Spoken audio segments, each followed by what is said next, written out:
पंतप्रधान नरेंद्र मोदी आणि त्यांच्या इटालियन पंतप्रधान जॉर्जिया मेलोनी यांनी लिहिलेल्या एका संयुक्त लेखात दोन्ही नेत्यांनी उभय देशांमधील संबंध सौहार्दपूर्ण मैत्रीतून स्वातंत्र्य, लोकशाही आणि भविष्यासाठीच्या सामायिक दृष्टिकोनाच्या मूल्यांवर आधारित एका विशेष सामरिक भागीदारीमध्ये विकसित झाले आहेत असं अधोरेखित केलं आहे। जागतिक व्यवस्थेत मोठे बदल होत असताना भारत इटली भागीदारीला सर्वोच्च राजकीय आणि संस्थात्मक स्तरावरील नियमित देवाणघेवाणीतून मार्गदर्शन मिळत आहे। दोन्ही राष्ट्रांची आर्थिक गतिशीलता, सामाजिक सर्जनशीलता आणि शतकानुशतकं चालत असलेलं संस्कृतीचं ज्ञान यांचा संगम होऊन या भागीदारीला एक नवीन आयाम प्राप्त होतोय असं ते म्हणाले। भारत आणि युरोपियन युनियन यांच्यातील प्रस्तावित मुक्त व्यापार करारामुळे दोन्ही देशांनी व्यापार आणि गुंतवणुकीचा ओघ वाढायला मोकळा मार्ग होईल। संरक्षण, एरोस्पेस, स्वच्छ तंत्रज्ञान, यंत्रसामग्री, ऑटोमोटिव्ह घटक, रसायनं, औषध निर्माण, वस्त्रोद्योग, कृषी, अन्न आणि पर्यटन यासारख्या क्षेत्रांवर लक्ष केंद्रित करून 2029 पर्यंत द्विपक्षीय व्यापारात 20 अब्ज युरोचं लक्ष्य गाठण्याचा आणि ते ओलांडण्याचा विश्वास त्यांनी व्यक्त केला। त्याआधी जॉर्जिया मेलोनी यांनी पंतप्रधान नरेंद्र मोदी यांचं हार्दिक स्वागत केलं।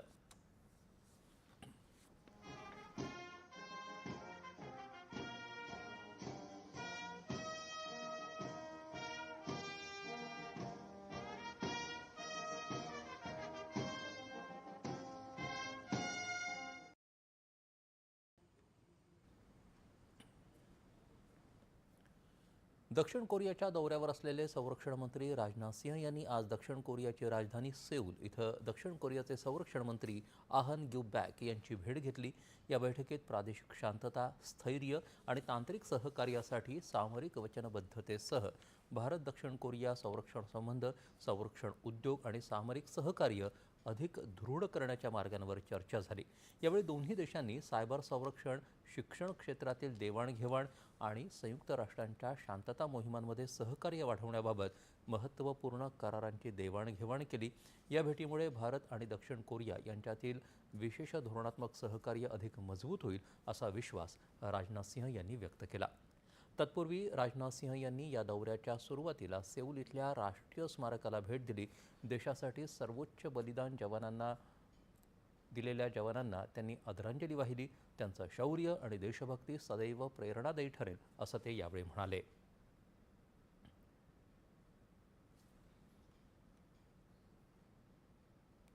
स्वित्झर्लंडची राजधानी जिनेव्हा इथं जागतिक आरोग्य संघटनेनं आयोजित केलेल्या 79व्या जागतिक आरोग्य परिषदेला केंद्रीय आरोग्यमंत्री जे.पी. नड्डा यांनी संबोधित केलं।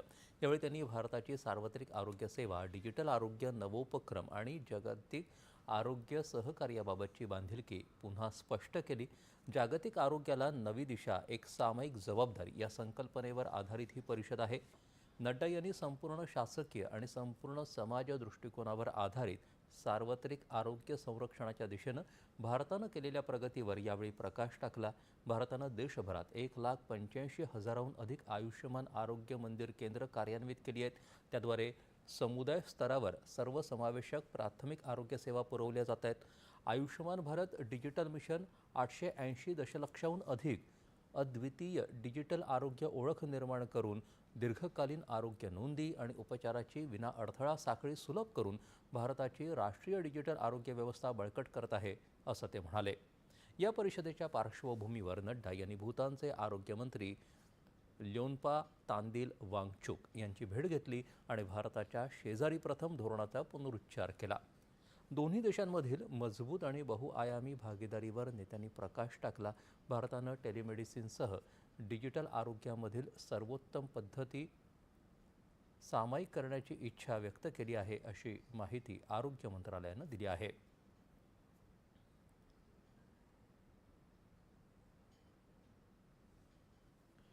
चीनचे राष्ट्राध्यक्ष शी जिनपिंग आणि रशियाचे राष्ट्राध्यक्ष व्लादिमीर पुतिन यांनी आज बीजिंगमध्ये द्विपक्षीय संबंध आणि इराण, युक्रेन संघर्ष तसंच आंतरराष्ट्रीय व्यापार यासारख्या प्रमुख जागतिक मुद्द्यांवर चर्चा केली। या चर्चेमुळे बीजिंग आणि मॉस्को यांच्यातील सामरिक भागीदारी अधिक दृढ होईल आणि संयुक्त राष्ट्र, SCO आणि ब्रिक्स यासारख्या मंचांच्या माध्यमातून समन्वय वाढेल असं चीनच्या परराष्ट्र मंत्रालयानं म्हटलं आहे। दोन्ही नेत्यांनी यावेळी व्यापार, ऊर्जा आणि सुरक्षा या क्षेत्रातील वाढत्या सहकार्यावरही भर दिला. जागतिक घडामोडींवर शी जिनपिंग यांच्याशी चर्चा करण्यासाठी अमेरिकेचे राष्ट्राध्यक्ष डोनाल्ड ट्रम्प यांनी चीनला भेट दिल्यानंतर लगेचच ही भेट झाली आहे. पुतिन यांचा चीनचा हा 25वा दौरा आहे. अमेरिकेचे परराष्ट्र मंत्री मार्को रुबियो 23 ते 26 मे दरम्यान भारत दौऱ्यावरती येणार आहेत. आपल्या भारत दौऱ्यादरम्यान रुबियो कोलकाता, आग्रा, जयपूर आणि नवी दिल्लीला भेट देऊन तिथं ते वरिष्ठ भारतीय अधिकाऱ्यांसोबत चर्चा करतील. यामध्ये ऊर्जा, सुरक्षा, व्यापार आणि संरक्षण या सहकार्यावरील चर्चेचा सहभाग असेल. रुबियो यांचा भारत दौरा भारत आणि अमेरिका यांच्यातील प्रमुख क्षेत्रांमधील वाढती सामरिक भागीदारी आणि विस्तारत असलेलं सहकार्य अधोरेखित करतो.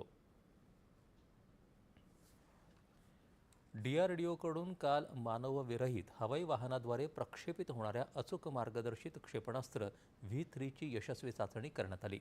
आंध्र प्रदेशातल्या कुर्नूलजवळील DRDOच्या चाचणी केंद्रात ही चाचणी झाली. या क्षेपणास्त्रानं हवेतून हवेत आणि हवेतून जमिनीवर मारा करताना लक्ष्याचा अचूक वेध घेण्याची क्षमता सिद्ध केली. रणगाडे, ड्रोन, हेलिकॉप्टर आणि इतर हवाई लक्ष्यांचा वेध घेण्याची क्षमता या क्षेपणास्त्रांमध्ये आहे. यानंतरच्या बातम्या थोड्याच वेळात.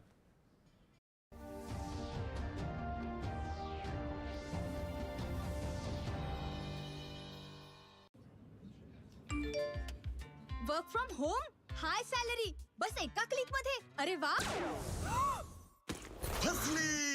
अनोळखी लिंक्सवर क्लिक करू नका. RBI सांगते, जाणकार बना, सतर्क रहा.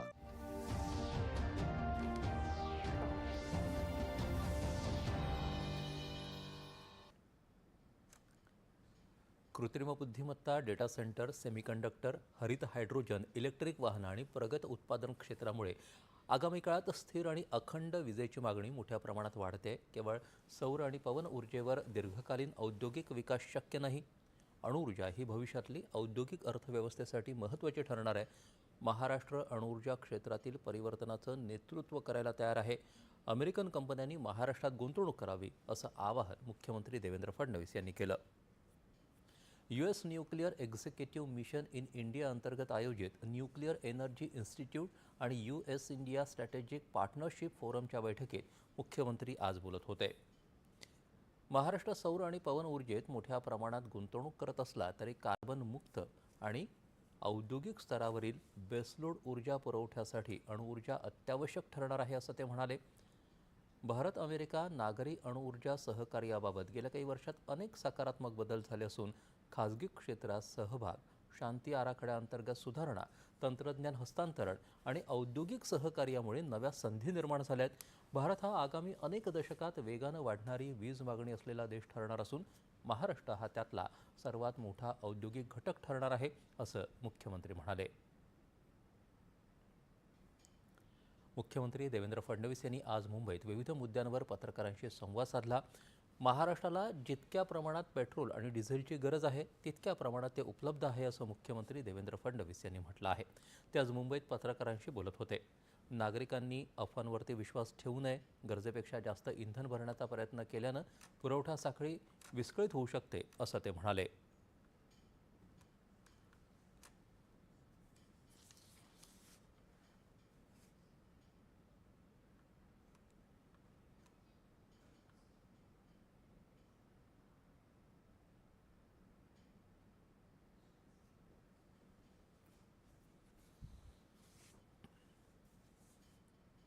साठा कमी असं नाही आहे. तर अशा प्रकारच्या पॅनिकने, उदाहरणादाखल आपल्याला माहिती आहे की एखाद्या बँकेमध्ये जर लोकांनी एकाच दिवशी पैसे काढणं सुरू केलं तर ती बँक पैसे देऊ शकत नाही, कारण त्यांचे पैसे डिप्लॉयड असतात. तशीच परिस्थिती आहे. मी लोकांना विनंती करतो, जागतिक परिस्थिती वाईट असतानाही आपण आपली सप्लाय चेन चांगली ठेवलेली आहे, पण आपण जर पॅनिक बाईंग केलं तर ती सप्लाय चेन नीट राहू शकणार नाही. त्या डिस्ट्रप्शन्स येतील. त्यामुळे सगळ्यांनी पेट्रोल ऑप्टिमली वापरावं आणि सप्लाय चेन डिस्टर्ब करू नये. अशा पद्धतीनं अफवांवर विश्वास ठेवू नये, अशा पद्धतीनं माझी विनंती आहे. गेल्या 1.5 वर्षात राज्य सरकारनं घेतलेल्या निर्णयांपैकी 92% निर्णयांची पूर्णपणे अंमलबजावणी झाली आहे, अशी माहिती मुख्यमंत्र्यांनी दिली. उर्वरित 8% निर्णय हे राज्यपाल आणि राष्ट्रपतींकडे मंजुरीसाठी प्रलंबित आहेत किंवा इतर विभागांशी संबंधित असल्यानं ते प्रक्रियेत आहेत, असं फडणवीस म्हणाले. पंतप्रधान नरेंद्र मोदी यांच्याशी राजकीय मतभेद असले तरी ते आंतरराष्ट्रीय पातळीवर देशाची प्रतिष्ठा उंचावण्यासाठी काम करत आहेत, असे गौरवोद्गार शरद पवार यांनी काढले. यावर आज मुख्यमंत्र्यांना विचारलं असता पंतप्रधान नरेंद्र मोदी यांच्या परदेश दौऱ्यावर आणि धोरणात्मक करारांवर सुरुवातीला टीका होत होती. मात्र आता हे करार देशाच्या भविष्यासाठी सुरक्षित आणि महत्त्वाचे असल्याचं शरद पवार यांनीही मान्य केल्याचं त्यांनी नमूद केलं. पुढच्या 10, 15, 20 वर्षाचं आपलं भविष्य आणि भवितव्य हे त्याच्यामुळे सिक्युअर झालेलं आहे. आणि म्हणूनच पवार साहेबांनी हे सांगितलं की विनाकारण टीका करू नका. प्रधानमंत्री परदेशात जाऊन देशाच्या हिताचं काम करतायत.